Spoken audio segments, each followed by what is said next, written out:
Hi, this is Ken Parker. I'm Wildland Fire Specialist, Forestry Commission. I've been doing this with the agency about 32 years now, and as a fire specialist for the last 10 years. And so I'm going to give you a little bit of information that's new, but I tell you, I mean, we're hitting the same things over and over, and that hopefully that means something to you. That if all of our speakers are starting to hit on the same topics is why it's so important.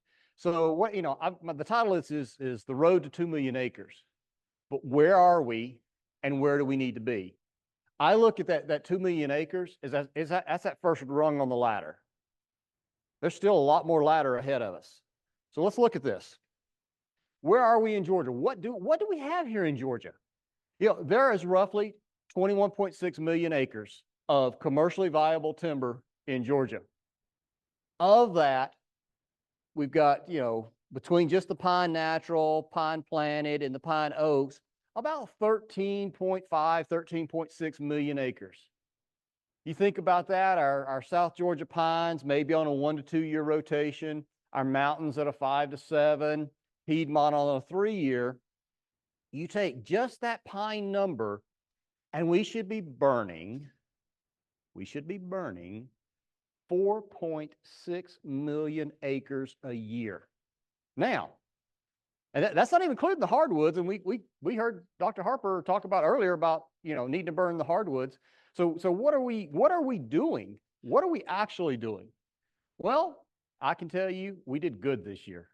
We did really good this year. This number right here for 2024 was, as of this morning, we hit 1.54 million acres. That is the 6th highest number in the last 30 years. But that is still a far, far cry from that 4.6 million that we need to be burning. We are also, this is the 4th highest year in the number of permits. We're hitting right at 80,000 permits. So what does that mean? That means our acreages is going up, but our permits are going up. Our permit size, the average, is kind of going down. The average burn is about 19 acres.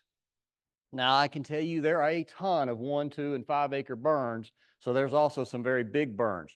Well, this year, I am very pleased to say that Fort Stewart has gone on board with us. They, as Jim said, they are not required to have a permit for us. But Fort Stewart has started notifying us every time they burn. So we are now able to record that. And I appreciate that, because part of this increase this year was 180,000 acres that I am now able to record from DOD. Next year, I have a commitment from Fort Moore that they are going to get on board with this. That'll be an additional 80,000 acres that we could add to this total. What's the 5-year average? 5-year average, about 1.2 million to 1.25 million. So, we've significant bump this year. And I applaud each one of you. I can tell you that I am also seeing a lot more burning this time of year. We had a lot of several good burns in May. I'm still seeing about anywhere from 1,200 to 1,800 acres a day being burned in Georgia right now in June, which is excellent. Y'all got 15 days. I need 39,000 acres in the next 15. I really would like to hit that. But you know what? We may not do it this year, but we can do it next year. But I don't want to stop there. I want to, how high up that ladder can I go? Now, you've already heard from Jim talking about the challenges he's had. You've heard from Shan talking about the smoke. There is a social, economic, and physical restrictions that we have. Are we ever going to be able to get to 4.6 million acres? No, we can't. Georgia, everybody loves Georgia. Everybody wants to move to Georgia. It's a great place to live and work and play. But we can increase our burning more.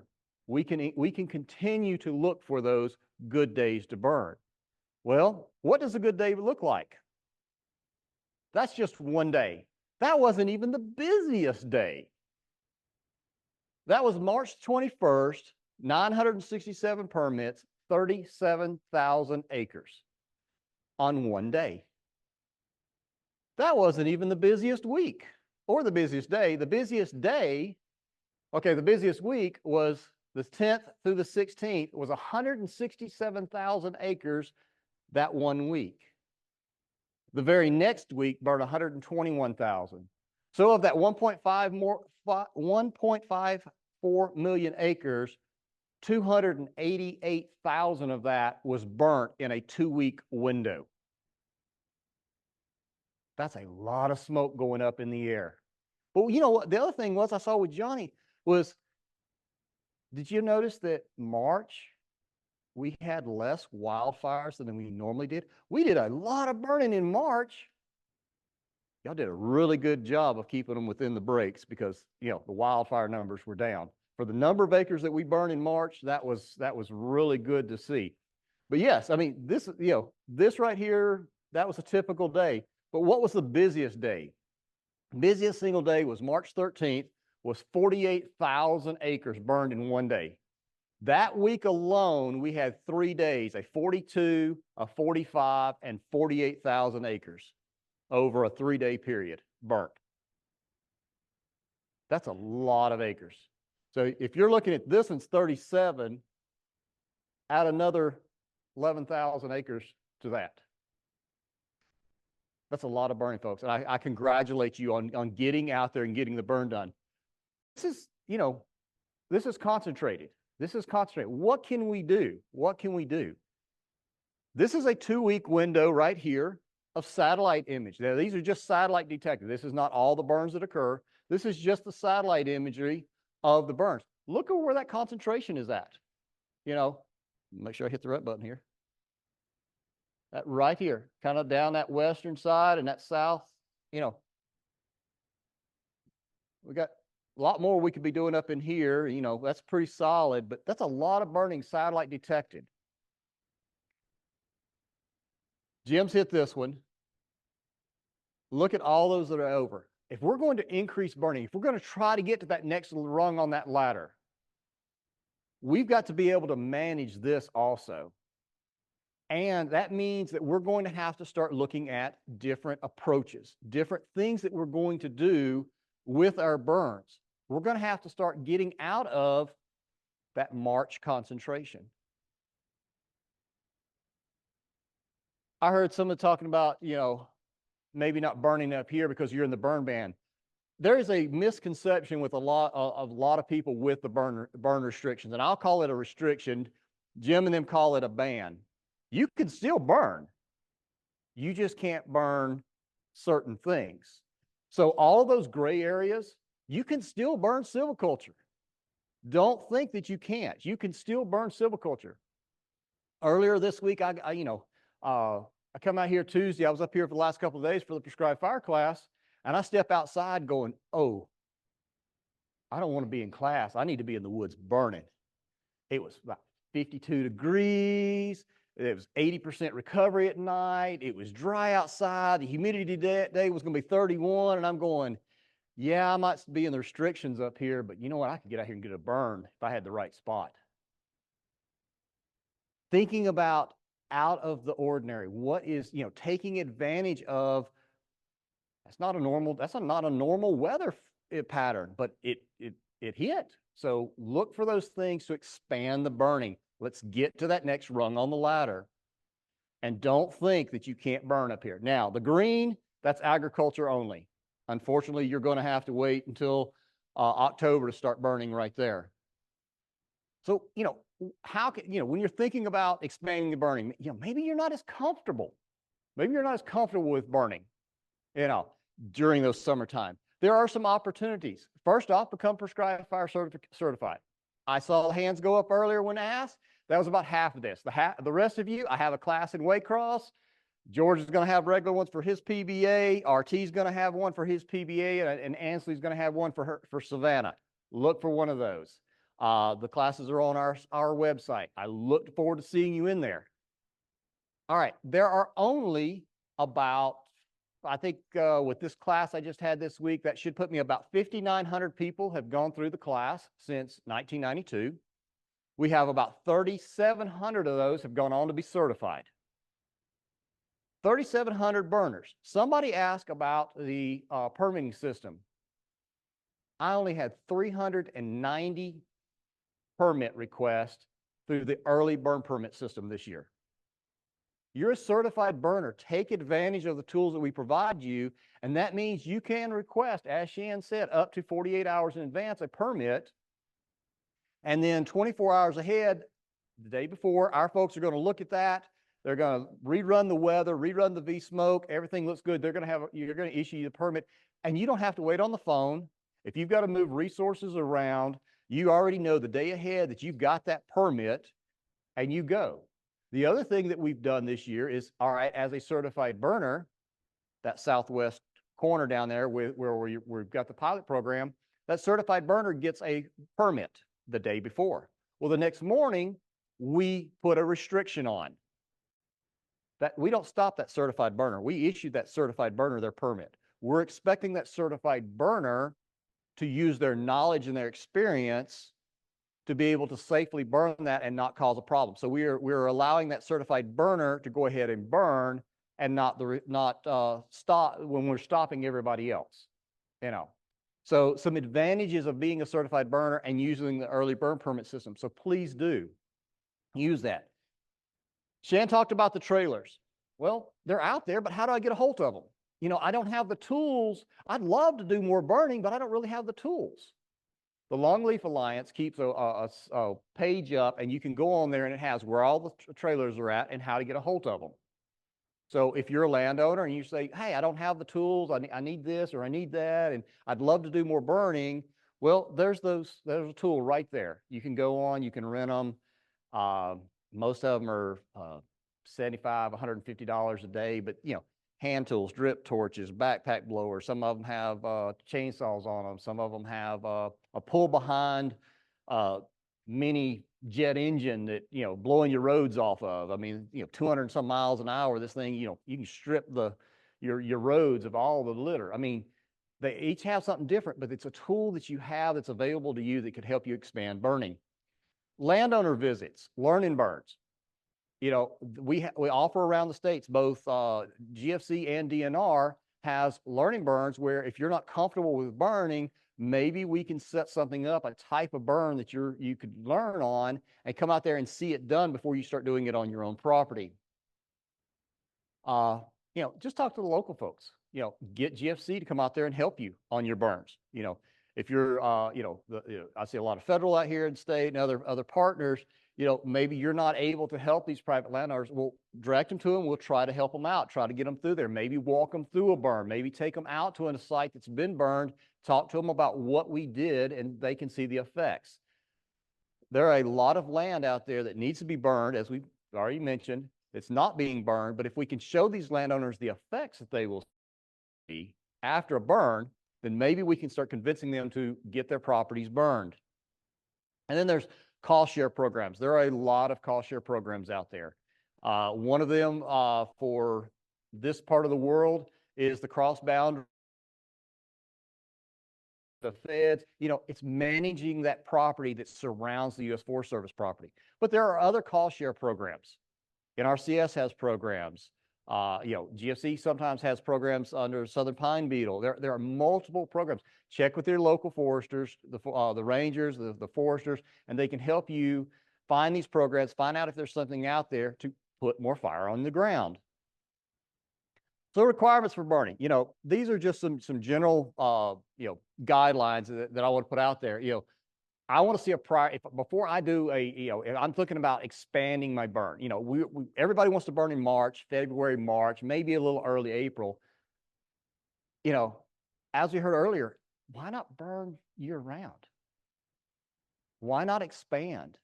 If we're going to expand and we're going to avoid those exceedances and those air quality issues, we have to look at picking up burns the rest of the year. I want to see, if I'm doing a summertime burn, I want to see a thinned stand that's been prior burned. I'm not going to do a first entry burn in the summertime. You know, just not going to do it. I want to see 70 acres or less. Why 70 acres?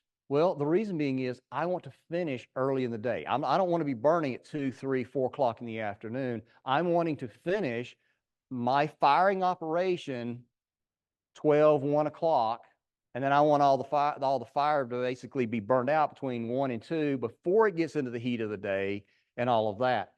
So I'm looking at, trying to keep as much heat off of that stand as possible, but also your personnel. Nobody wants to be out there dragging through the woods and stringing fire when it's 90-some degrees. So if you can do it early in the day, do it, before the frontal passage when I get those winds, because in the summertime we're not going to have them. But we've got to start looking for those advantages and opportunities to do more burning. And that's it. So, all right. So again, expanding, change your thinking around it. Again, I would have thought of burning under, everybody does site prep in the fall. I never really, until the last couple of years, till I've heard speakers up here, thought about burning in September and October as an understory type burn. But the speakers that we've had the last couple of years up here have talked about some of the advantages. We heard Johnny talk about this morning that, we're liable to get into a big, drought this year. When you see that weather pattern, those fuel conditions are right this fall, before it gets too dry, maybe you ought to get that burn in, because if not, it may turn off so dry that you can't. So look at maybe starting to do some smaller blocks, maybe getting a comfort level in a September, October understory burn and not just site prep. Comfort zone, I'm not comfortable necessarily summer, but you know what? As soon as we get some rain, I was supposed to do it next week, but it turned off dry. I didn't get the rain this week that I was looking for. We're actually going to do some June burns on about 350 acre, about 6 different blocks of longleaf. And that's not my comfort level, but you know what? I'm going out with some people that are comfortable with it. So I'm going to build my comfort level up so that I can be more comfortable doing it again in the future. Prescribed fire season is year-round, not a defined portion of the year. We have to start thinking about that it's year-round. Every day is a burn day till proven not. I can't tell you how many times I've heard that from Mark Melvin. Every day is a burn day until you prove me not. Every burn day is a burn day somewhere until you prove it not. It may not be on this site, but I can get away with it over here. I can't do it today, but I can do it tomorrow. We have to start thinking about that. You've got that piece of land that you've got, and when you see that weather, it may not be necessarily the ideal weather. I mean, we heard, 90 days. Well, can you physically get all the burning that you really need to do? Can you physically increase burning in those 90 days? No, we're going to have to start looking at maybe some of those marginal days. And that means that when we see that weather, we've got to start taking advantage of it year round. So again, real quick, just, this has already been hit on, is, expanding into that summertime, kill hardwoods, stimulate sprouting if you do it in the dormant. But if I do it in the summertime, I can actually start to reduce the number of sprouts. How many of y'all battling sweet gums? And I always heard, burn it in the spring as soon as the leaves get about the size of a squirrel's ear. Well, wait a minute. Then I heard last year, a couple of years up here, it says, well, within 2 years of them re-sprouting, they're net positive of nutrients. Well, that didn't really do me no good. Yeah, I top killed it, but it put back out. But if I start moving to growing season, I can actually start reducing the number of sprouts. Okay, that's my goal. So once I've got a stand that's been managed and I've got several burns in it, maybe I need to move that to later in the year, which then frees up my dormant season and I can start adding burns to it. So expanding your burn window, again, here just thinking about killing those understory hardwoods. What can I get away with? Oh yeah, 1 inch, I'm good. Yeah, we know that one. But I start getting into that bigger stuff that I've missed, that 3-4 year rotation, and those little hardwoods have gotten a little bit bigger. You know what? I can start still get about 30% on 3 inch. There you go. Okay, there's another reason why I should be expanding my burn window. Wildlife. I mean, we've hit on it. Patchy burns, summertime's not necessarily going to be the exact as the wintertime. I'm going to get a little more patchy. Well, that's great for wildlife. Early season burns stimulate seed production. May versus February can favor quail. I heard about turkeys. You know what? If you're concerned about it, right, around June 15th, we heard that last year up here. They said, you know what? Avoid the nesting season, pick it right back up. Because what are you going to do? I'm going to stimulate new growth. I'm going to bring in insects. Well, what do the poults need to grow? They need insects. So you know what? I'm expanding my burn window. I'm burning in June. Continue for wildlife, herbaceous material. Frequency of that fire. You keep hearing that. Frequency of fire. Getting that fire in there more often.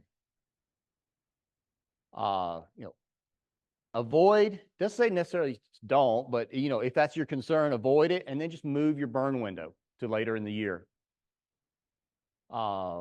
Patchwork, it doesn't have to be that big burn, especially if you're doing it summertime. You're going to be doing patchwork. You're going to do smaller blocks. One of my landowners that I had in this class was all about turkeys. She was really concerned about her turkeys.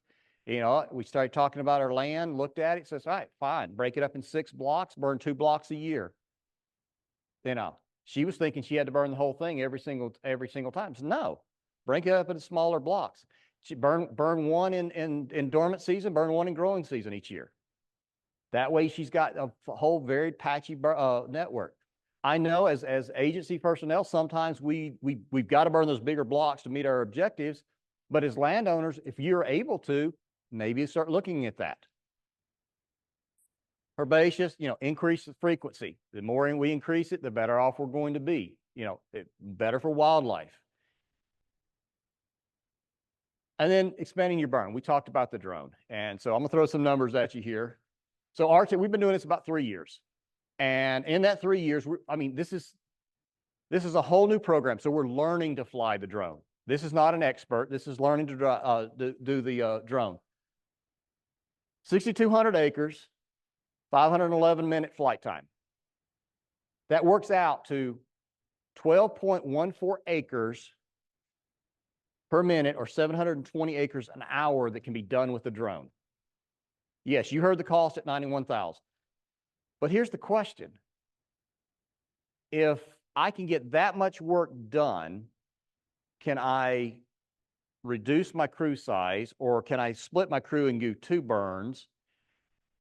If I'm doing that much in an hour, how fast can I get it done in the day and maybe go do a second block? Or if we're expanding burning, talking about expanding burning and trying to talk about, getting all this burning done without any smoke problems, if I can get that much burn done by 12 o'clock, I've got the rest of the afternoon for that smoke to dissipate and not cause a problem. Versus trying to burn at 720 acres. Now that's ideally, numbers, there's a lot of variables in there.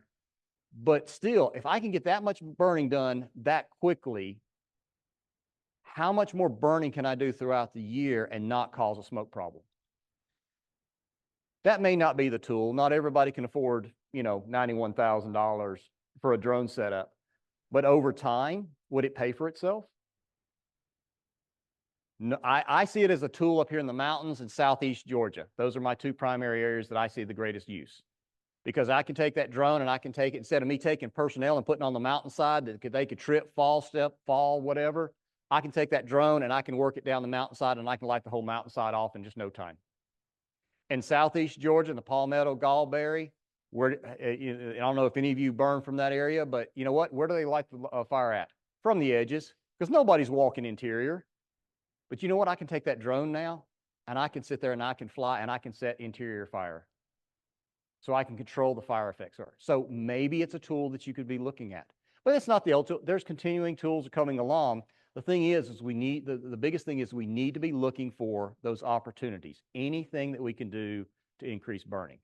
2 million acres. I'd love to see us get there. That's been my goal. Many of you have heard it. Any of you that have been in my classes or any of the meetings that I've been in the last couple of years have heard me say 2 million, 2 million. 2 million is just the first rung on the ladder. 4.6 million is where we should be. Where are we going to end up? I hope somewhere in the middle, but closer to that 4.6 million. Thank you.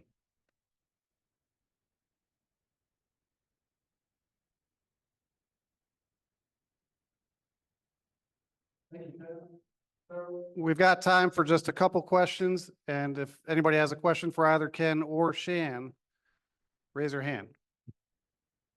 John. You know, this is great. Now, not all night burns are bad burns, but you failed to mention that's a huge opportunity. You screen your smoke. We know where smoke's going to go at night. There's no receptors. There's 20, on an average, there's 20 nights in the dormant season. You can safely put fire through pre-merge pine stands. That's a huge opportunity to pick off those tough areas you don't want to touch during the daytime. So I think you ought to consider night operations. When I say night, I don't mean past midnight. You'll be in bed by midnight. I'm talking dark 30 till maybe 11 o'clock at night. Light it and leave it. You don't need to go inside. Yeah.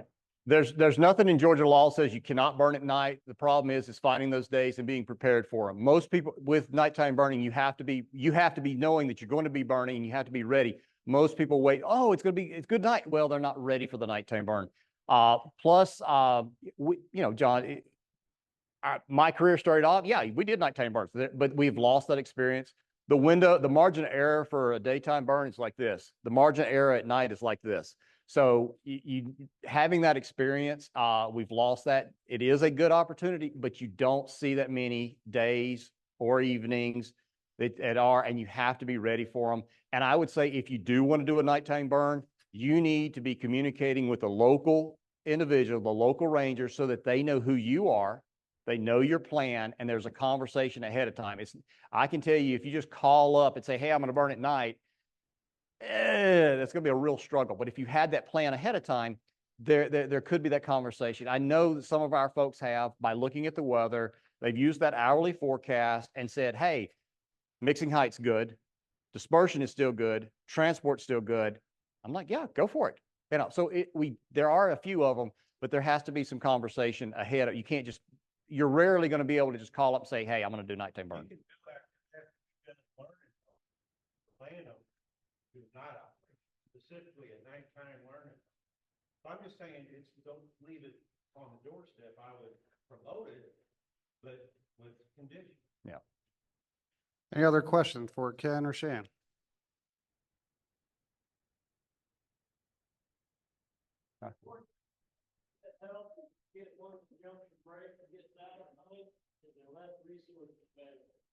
It's just understand our folks are on a call basis. I mean, they're going to respond.